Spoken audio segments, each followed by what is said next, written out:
কেলেনো আমি অসমৰ বাহিৰত আছোঁ, ঠিক আছে। আমি এতিয়া বেংগলোৰত আছোঁ। অসমবাসীয়ে ফেচবুক, হোৱাটছআপ বহুত বেয়া বেয়াকৈ কমেণ্ট কৰিছে, ঠিক আছে। বহুত বেয়া বেয়াকৈ কমেণ্ট কৰিছে। আমি বাহিৰত আছোঁ, ঠিক আছে। আমি পইচা গোটাবলৈ আহিছোঁ, ঠিক আছে। যিবোৰ ধনী ধনী মানুহ হয়, যাৰ ল'ৰাবোৰ ধনী হয়, সিহঁতি কি কৈছে, অসমৰ বাহিৰত থকাখিনি তাতে মৰিবলৈ দে, তাতে থাকিবলৈ দে। সিহঁতি তেনেকৈ বুলি বেয়া বেয়াকৈ কমেণ্ট কৰিছে, ঠিক আছে। আমি সেইটো বেয়া নাই পোৱা। যেতিয়া কা আহিছিলে অসমত যেতিয়া কা আহিছিলে, তেতিয়া অসমবাসীয়ে কি কৈছিলে, বাহিৰত থকা ল'ৰাখিনিয়ে প্ৰতিবাদ কৰা বাহিৰত। আমি ইয়াত মৰি ৰ'দত প্ৰতিবাদ কৰিলোঁ। তাৰপিছত লাষ্টটো কি হ'ল? একো নহ'ল। এতিয়া আমি অসমবাসীখিনি অসমলৈ আহিবলৈ ওলাইছোঁ। মানুহবোৰে কি কৈছে, বাহিৰত বিদেশত থকা ল'ৰাখিনিক বিদেশত থাকিবলৈ দে, অসমত আহিবলৈ নিদিবি। অসমত আহিলে সিহঁতৰ কাৰণে কৰোণা বেছি বাঢ়িব। আমি ঠিক আছে, আমি বিদেশতে থাকিম, অসমত নাযাওঁ। বিদেশত চৰকাৰে আমাক ভালকৈ চাইছে অসমতকৈ, ঠিক আছে। অসমত চৰকাৰে কি কৰিছে, আমাক একোটা কৰিব পৰা নাই। আমি বিদেশত থাকিম, আমাক ট্ৰেইন নালাগে, বাছ নালাগে, ফ্লাইট নালাগে, একো নালাগে। আমি বিদেশতে থাকিম। কিন্তু যেতিয়া কা আহিছিলে, তেতিয়া অসম চৰকাৰে কি কৈছিলে, অসমীয়া মানুহবোৰে তদিও কাৰ কাৰণে প্ৰতিবাদ কৰ। আমি প্ৰতিবাদ কৰিলোঁ বেংগলোৰত, ৰ'দত মৰি লোকৰ ষ্টেটত ইমান দম দেখুৱাই প্ৰতিবাদ কৰিছোঁ, লোকৰ ষ্টেটত। তাকো ভাবি লওক, সেইটো কথা হ'ল নেকি? এতিয়া অসমৰ মানুহে কমেণ্ট ফেচবুকত কি লিখি পঠিয়াইছে, অসমবাসী যেতিয়া আহিব নহয়, তেতিয়া এই অসম এৰি আমি পলাব লাগিব। বাহিৰত যিমান অসমীয়া ল'ৰা আছে, সিহঁতি আহিলে আমি অসম এৰি পলাব লাগিব। সেইটো কথা হ'ল নেকি? নাই। আপোনালোকে কওক, অসম চৰকাৰক ইমানেই অনুৰোধ কৰিছোঁ, সেই ল'ৰাকেইটাক ধৰি আনক, কওক, ধৰি আনি পুলিচক থানাত ভৰাওক। আপোনালোকে কৈছেনে? কৈ দেখুৱাওক। আজি বোলে ক'ৰবাত কিবা এটা হ'ল, পটককৈ অসম পুলিচ গৈ পিনি ধৰি আনিব। ইমান দিনৰ পৰা লাইভ আহি আছে ফেচবুকত, অসমৰ বাহিৰত থকা ল'ৰাখিনি যিমানখিনি আছে নহয়, কাকো আহিব নিদিব বুলি। সেইখিনি ল'ৰা যিখিনি আহিলে হাঁহ, কুকুৰা, গৰু, ছাগলী বন্ধা গোটেই বান্ধি থ'ব লাগিব, সেনেকৈ বুলি গোটেই ফেচবুকত দিছে। সেইখিনিক আপোনালোকে ধৰিছে নি? ধৰি দেখুৱাওক। অসম চৰকাৰে ধৰি দেখুৱাওক। ধনী হ'ল দেখি কি পুলিচে ভয় কৰিছে নি? অসম চৰকাৰে ভয় কৰিছে নি ধনী হ'ল বুলি? আমি অসমৰ বাহিৰত আছোঁ, কাৰোলৈ ভয় নকৰোঁ, ঠিক আছে। আমি অসমীয়া, নিজৰ অসমলৈ যাম, কাৰো বাপেকৰ অসমলৈ নাযাওঁ, ঠিক আছে। আমিও অসমীয়া হয়। চিধা লাইভ ভিডিঅ'ত কৈছোঁ। কোনে কি কয় মোৰ চাই লওঁ, মোৰ ঘৰত আহি পুলিচ ওলাই যাওক, মই ভয় নকৰোঁ। কিয়নো যিখিনিয়ে বেয়াকৈ কৈছে সিহঁতক যদি নথয়, মই ইমান ভালকৈ কৈছোঁ, মোক যদি ধৰে নহয়, মই কাৰোলৈ ভয় নকৰোঁ, ঠিক আছে। মই সেইটো কাৰণে আপোনালোকৰ ইয়ালৈ লাইভ ভিডিঅ' আহিছোঁ। বহুত খং উঠিলে। ফেচবুক অন কৰিলে অকল এটাই দেখোঁ পাওঁ, কি অসমৰ বাহিৰত যিখিনি ল'ৰা আছে সেইখিনিক অসমতে আপোনালোকে সেইখিনি যিখিনি অসমৰ বাহিৰত ল'ৰা আছে সেইখিনিক অসমতে ৰাখক, বাহিৰতে ৰাখক, আৰু সেইখিনি বাহিৰতে মৰি যাওক। সিহঁতক অসমত অনা কোনো দৰকাৰ নাই। সিহঁতি আহিলে অসমখন ধ্বংস হৈ যাব, আমি অসমেই যাব লাগিব। সেনেকৈ বুলি কোৱা দেখি মই লাইভ ভিডিঅ'ত আহিছোঁ।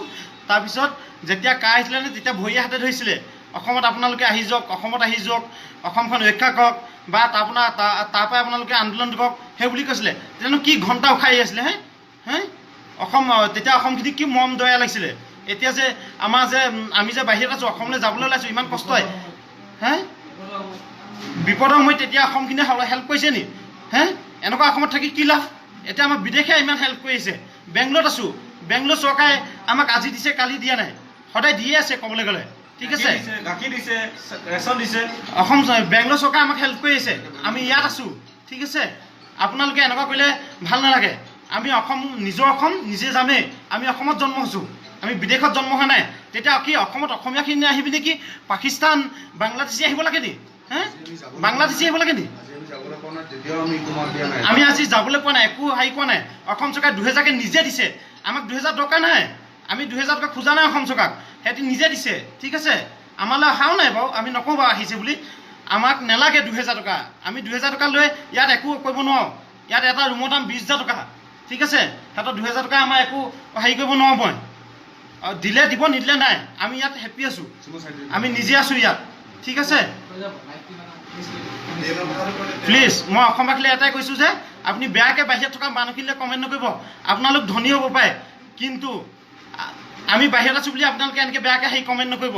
এতিয়া দেখিছোঁ নহয় কাৰ অকাত কিমান, যিমান ধনী আছে নহয়। এইটো বেমাৰ ৰখাই চাওক। আপোনাৰ ল'ৰা এটা হ'ল বোলে, ধনী ল'ৰা এটাও এইটো বেমাৰ হ'ল, কৰোণা ভাইৰাছ। আপোনালোকে কি তাক বচাব পাৰিব নি? এইটো ভাইৰাছ কোনো একো কৰিব নোৱাৰে। আপোনাৰ কৰোৰ টকা থাকক, লাখ টকা থাকক, একোডাল উখাৰিব নোৱাৰে, ঠিক আছে। কবি কিবা কষ্ট ক, ভয় বুলি কিটো আছে লাইভ ভিডিঅ'। নমস্কাৰ। সি যদি কিবা কৈছে, যদি বেছিকৈ কিবা কৈছে, আপোনালোকে ক্ষমা কৰিব। কেলৈ কি আজি বহুত দিনৰ পৰা আমি অসমতে আছোঁ, অসমতে থাকিলোঁ, অসমতে জন্ম হ'লোঁ, ইয়াত আমি কাম কৰিবলৈ আহিলোঁ। তাৰপিছতো আমি একো ট্ৰেইন পোৱা নাই, আমি একো যাবলৈ পোৱা নাই। প্লাছ আমি যে ইয়াত থাকিম, আমাৰ কামো হোৱা নাই যে আমি কেনেকৈ থাকিম একোৱে পোৱা নাই খাবলৈ যেনে তেনে দুমুঠি পাইছোঁ তেনেকৈ চলাই গৈছোঁ আজি ট্ৰেইন আছে বোলে কালি ট্ৰেইন আছে সেনেকৈ ঘূৰি ফুৰিছোঁ কিন্তু ট্ৰেইন কিবা এটা কৈছে কাৰণ কি এনেকৈ লাগিছে আজি খাবলৈ নাই হোৱা আমাৰ সেইটো কাৰণে সি কিবা কৈছে যদি কিবা ভুল বুলি আপোনালোকে নুবুজিব যদি কিবা এটা বেছিকৈ কৈছে আপোনালোকে ক্ষমা কৰিব প্লিজ কিবা এটা ৰাস্তা দেখুৱাওক কিবা এটা হেৰি কৰক আমাৰ অসমলৈ যাবলৈ কাৰণে আমাক কিবা এটা কৰক আমি মৰিলেও আমি মৰিব বিচাৰিছোঁ কিন্তু কুকুৰ গৰু ছাগলী লিখি আমি মৰিব নাই বিচৰা আমি মৰিম যদি আমি দেউতা মাক নিজক চাই মেলি তাহাঁতৰ ওচৰতে মৰিবলৈ বিচাৰিছোঁ আমি এজনে ক'ব আৰু মই এটা কথা ক'বলৈ গৈছোঁ যে মিছা যে যিখিনি ভুৱা বাতৰি দি আছে সেইবিলাক বন্ধ কৰিব লাগে আমাক মিছা যে আশা দি যে কৈছে আজি ট্ৰেইন হ'ব কাইলৈ ট্ৰেইন হ'ব যে সেইবিলাক যে আশা দিছে আমাক কি বুলি ভাবিছে সিহঁতে আৰু মই ইমানেই ক'লোঁ আৰু একো নকওঁ যিবিলাকে যে মিছা নিউজে আমাক যে আশা দি যে আশা নিৰাশা কৰিছে আমাৰ মনত কেনেকুৱা লাগিছে আৰু আমি একো নকওঁ ইমানেই ক'লোঁ যিবিলাকে মিছা ভুৱা বাতৰি দিছে সেইবিলাকক সোনকালে পুলিচে গ্ৰেপ্তাৰ কৰিব লাগে অসমৰ পুলিচে কি কৰিছে কি ঘণ্টা হিলাই আছে তাত আপোনালোকে ট্ৰেইন খুলিব আমুক তাৰিখে কালি 4টা বজাত ট্ৰেইন দিব বুলি ক'লে ট্ৰেইনৰ ফ্লাইট বুকিং কৰিব বুলি ক'লে আমি বুকিং কৰিবলৈ কাম চাম বাদ দিলোঁ তাৰপিছত 6টা বজাত বুলি ক'লে 6টা বজাত বুকিং কৰিবলৈ গ'লোঁ লিংকটোত একো কামেই নহয় যদি আমি কাম এৰি দিওঁ আমাক কোম্পানী কি কয় তহঁতি ঘৰলৈ যাবি তহঁতক কাম নিদিওঁ তেতিয়া আমি ৰুমত এনেই বহি থাকিম ৰুম ফ্ৰীকৈ দিছে নি আমাক ইয়াত আমাক ৰুম ফ্ৰীকৈ দিছে নি ইমানটো ৰুম এইটো চাই লওক এইবোৰ চব আছে ৰুম এইটো ফ্ৰীকৈ দিছে এইটো ৰুম ফ্ৰীকৈ দিয়া নাই আমাক এইটো ৰুম চাওক চবেই চাওক ৰুম আমাক ফ্ৰীকৈ দিয়া নাই আমি ইয়াত পইচা দি আছোঁ মাহে 20,000কৈ ৰুমৰ মালিকে যেতিয়া দিন আহে নহয় তেতিয়া তাক পইচা দিবই লাগে ঠিক আছে আপোনালোকে ক'লে নহ'ব আপোনালোকে কৈ দিয়ে কি ট্ৰেইন আজি খুলিব কাইলৈ খুলিব পৰহিলৈ খুলিব আমি কাম এৰি দিওঁ তাৰপিছত কোম্পানী ট্ৰেইন নুখুলিলে আকৌ কোম্পানীত গৈ ভৰি হাতে ধৰি কাম কৰিব লাগে সেইটো কথা হ'ল নেকি নমস্কাৰ চাওক এজনে এতিয়া কিবা যদি কৈছে এতিয়া এইটো কাৰণে কৈছে আমি এতিয়া ৰাস্তাত ওলাই গৈ আমি চব্জি অকণ কিনিবলৈ নোৱাৰোঁ কিবা অকণ কিনিবলৈ নোৱাৰোঁ পুলিচে আমাক খেদে পুলিচে এইটো কৰে ছ'চিয়েল ডিষ্টেঞ্চ মানি চলিবলৈ হয় কিন্তু আমি কি কৰিম আমি কিবা এটা কিনিবলৈ গ'লে দুজন মানুহৰ ওচৰতে আমি গৈ কিনিবলগীয়া হৈ আছে এতিয়া আমি কি কৰিম সেইটো কাৰণে প্লিজ চৰকাৰৰ ওচৰত কিবা এটা ক্ষমা খুজিছোঁ কিবা এটা সাহায্য খুজিছোঁ আমাক যাবলৈ দিয়ক লাগিলে আমি নিজৰ পইচা খৰচা কৰি যাম লাগিলে আমি নিজে টিকেট কাটি মেলি যাম আমাৰ চৰকাৰৰ তৰফৰ পৰা আমাক সাহায্য নালাগে হয়তো চৰকাৰে অসমত চলাই মেলি আমাক চলাবলৈ নাই হোৱা কিন্তু আমাক নালাগে তথাপিও প্লিজ সেইটোৱে কৰক আমাক ট্ৰেইন দি দিয়ক আমি নিজৰ পইচা ভৰি মেলি আমি ঘৰলৈ গৈ মৰিব বিচাৰিছোঁ আমি একো নাই বিচাৰা বাকীটো ধন্যবাদ ঠিক আছে আমি বিদেশত থকাখিনি অসমলৈ নাহোঁ ঠিক আছে আমি বিদেশত থকাখিনি অসমলৈ নহাৰ পিছতো যদি অসমত কৰোণা হয় নহয় তেতিয়া আমি চাই ল'ম ঠিক আছে মানুহে কি কৈছে বিদেশত থকাখিনি আহিলেহে অসমত কৰোণা হ'ব আমি বিদেশৰখিনি ঘৰলৈ নাযাওঁহে তেতিয়ানো ক'ৰ পৰা কৰোণা হ'ব চাম নহয় তেতিয়া চাম আমিও বহুতে বেয়াকৈ কমেণ্ট কৰিছে কিন্তু যিকেইটা বেয়াকৈ কমেণ্ট কৰিছে নহয় আমি যিমানখিনি বাহিৰত আছোঁ নহয় চবেই লাইভ ভিডিঅ' দেখি আছে কাকো আমি নেৰোঁ সিহঁতক ঘৰত গৈ ওলামগৈ যদি পুলিচে একো আইন নলয় নহয় আমি সিহঁতক ঘৰত গৈ ওলামগৈ ঠিক আছে হ'ব দিয়ক নমস্কাৰ বাই